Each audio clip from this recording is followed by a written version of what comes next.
Hi friends, how are you all? Today I will talk about uncountable nouns. Yes friends, uncountable nouns are very important. Yes, how they are important. So we will discuss today and how you can find out whether a particular noun is uncountable. All that we'll discuss today friends. Do subscribe to this channel, share this video and let's get started. Friends, uncountable nouns are those nouns which refer to things which cannot be counted. Yes, the name itself shows that these nouns, uncountable nouns, are nouns that refer to such things which cannot be counted. That is, you cannot divide them between singular and plural. You can't do that. So uncountable nouns cannot be divided into singular and plural.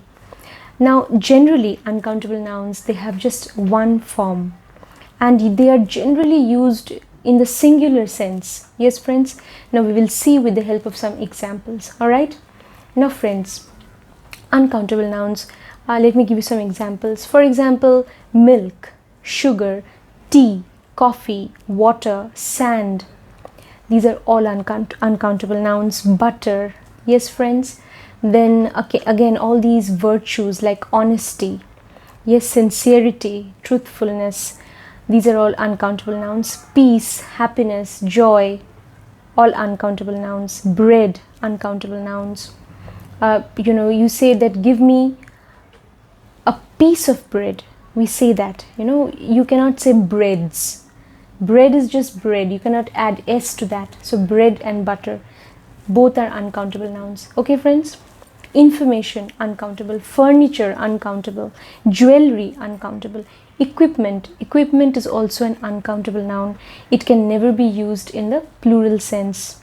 It cannot be used as a countable noun. Equipment is also uncountable and it is always used in a singular sense. We always say equipment. You can't add s to that. Yes. Now friends, for example, I'll give you some sentences so it becomes more clear. Please pass the salt to me. Suppose you're having, food. Maybe you are at a dinner table with some of your family members and you're asking one of them to pass the salt to you. So you can say, can you please pass the salt to me? So pass the salt to me. Salt is uncountable. Yes. Could you please add a little milk to my tea? So add a little milk. Milk, uncountable. To my tea. Tea is also uncountable. Yes friends. Alright, honesty is the best policy. Honesty is also uncountable. Policy, also uncountable. I'm so sorry. Policy is countable. Policy is a countable noun. The plural form of policy is policies. Excuse me, yeah. So only honesty. Honesty is the best policy. Here, honesty is the uncountable noun. Okay, friends? Alright. Now, friends, there are certain rules. Yes. Rules regarding uncountable nouns. What are those rules which you have to remember? Now, the first rule is that an uncountable noun is always used in the same form. Yes, friends, what do you mean by the same form? That means they are generally used in the singular form or singular sense. Like, for example, furniture. The room is full of furniture. You cannot say furnitures. You cannot add s to that. Yes, it will be always furniture. Please bring all the equipment from there. Please bring all the equipment. So equipment also is uncountable. So it will always be used in the same form. Equipment. You cannot add s to that. I love the jewelry that you are wearing. I love the jewelry that you are wearing. Or I love the jewelry that I'm wearing. Alright. Yes. So jewelry is also uncountable. So I cannot say jewelry. I cannot add s to jewelry. Yes friends, it will be jewelry. I love the jewelry that I'm wearing today. So jewelry is also uncountable. Now friends, so they're used in the same form. Milk, sugar, tea, all of them. You cannot add s and make them plural. Yes friends, that is the first thing that you need to remember. The second thing which you need to remember is rule number 2. Uncountable nouns, they do not follow a or an. That is, they do not follow the articles a or an. Like, for example, in the case of a countable noun, you can say, this is a basket. Suppose you have a basket with you, yeah? So you can say, this is a basket. Or for example, you can say, just to give you an example, you can say, this is a mirror. Okay, because mirror is a countable noun. Yes, friends? So you can say, yes, this is a nice mirror. This is a mirror. So before mirror, you can add a. You getting me, friends? Before mirror, mirror is a noun. So before mirror, you can add a. This is a mirror. Okay? That is an umbrella. Suppose an umbrella is there. Just imagine. Over there, okay? So you can say that is an umbrella. So you can use a or an. Yes? Before countable nouns. But before uncountable nouns, we do not use a or an. What do we use then? Yes, instead of a or an, we sometimes don't use any article there, or sometimes we can use the. The can be used. Just as I told you a little while ago, could you please pass the salt to me? Pass the salt to me. Okay, so the can be used. I want the information at any cost. So information is also uncountable noun. So what did I use? Which article did I use before information? The. I want the information at any cost. Yes, so you can use the. Now friends, rule number 3. What is the third rule? The third rule is that we use certain quantity phrases or words. Certain quantity words or phrases, we use them before uncountable nouns or with uncountable nouns. What are those quantity phrases or quantity words? Now, those words are like some, any, no, even no. No is also a quantity word.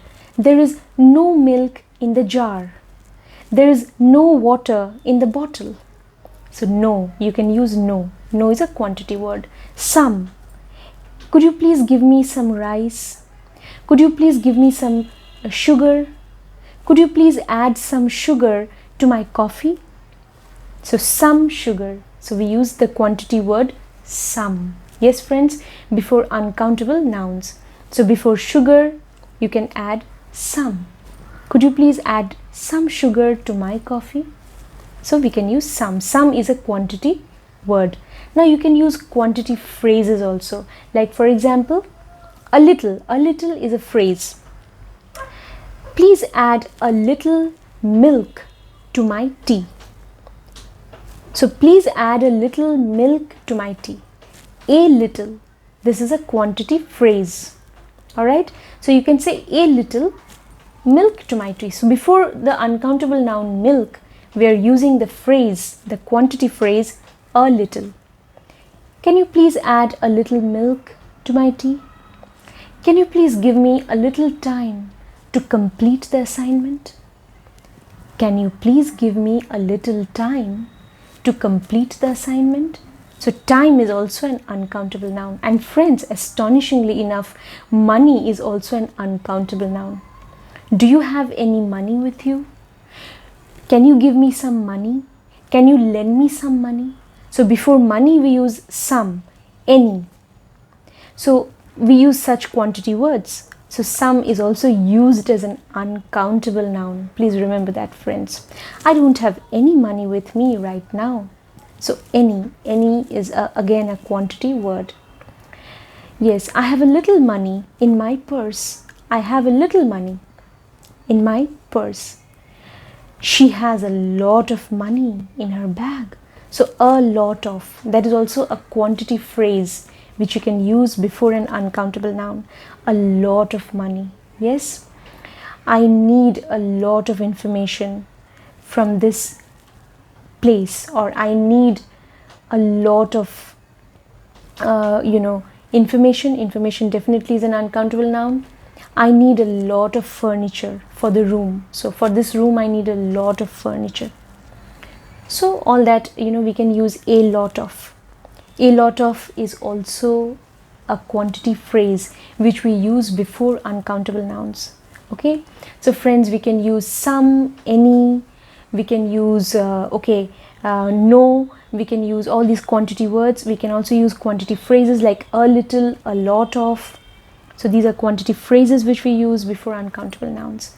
So friends, these are the 3 important things which you need to keep in mind about uncountable nouns. Yes friends, so please you can watch the video once again to to get the 3 rules once again, which 3 rules you should keep in mind while using uncountable nouns. So you can watch the video again friends, and you will know the 3 rules which I have mentioned just now. So these 3 rules you need to remember. So friends, very simple. If you want, I can also give you a quick recap. The first rule is that uncountable noun is always used in the same form, in the singular form. For example, furniture, equipment, information, they will never be changed. You cannot add s to that. The second thing is that they don't follow a or an. After a or an, we don't use uncountable nouns. Yes, we only use countable nouns after a or an, but after a or an, we can never use uncountable nouns. And the third rule is that we use quantity word or quantity phrases with uncountable nouns. Yes friends, so these 3 things about uncountable nouns you need to remember, and you can use uncountable nouns in your sentences in English. And now the conception regarding uncountable nouns is very clear, so you can use them with a lot of confidence while talking to somebody, while writing something in English. So friends, while communicating in English, you can use uncountable nouns now, very freely and very confidently. So try using more and more uncountable nouns, and in the correct way. Yes friends, you need to use them in the correct way with the proper quantity word or quantity phrase before them. Yes friends, so if at all you need to add the quantity word or phrase, you have to add that, or you can just add the. Yes, or sometimes even the is not used. Like for example, there is sand in my shoe. So there is sand in my shoe. Sand is an uncountable noun. So before sand, there is nothing. There is no article. There is the is also not there, and quantity word or phrase is also not there. So that can also happen. Yes. So honesty is the best policy. Honesty is a noble virtue. So before honesty, we are not using. Honesty is an uncountable noun. Before that, we are not using any quantity word or phrase or any article. Yes friends, so that's all I wanted to share with you today. It's very interesting. Try to use more and more uncountable nouns in sentences friends, and then you will see that you can frame a lot of sentences with uncountable nouns. Yes friends, and you can use them in your day-to-day conversation in English. So friends, that's all for today. See you next time with another interesting topic on English. Till then, take care. Bye.